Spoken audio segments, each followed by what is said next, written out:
when Tom and I were with you a month ago in San Francisco and visited with Jaclyn to see what she had built, which is this piece of software called DressBuilder.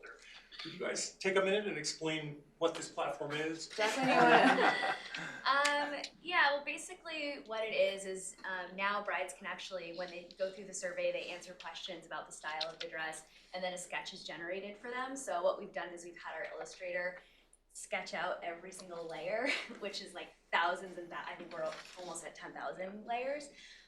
And then we just created a rule system in a spreadsheet. The two of us worked on it for many months, just kind of tagging each of these layers, like what are the attributes that make it unique, and also what other layers can this go with. So that's kind of like what the platform is, or like the backbone of the DressBuilder.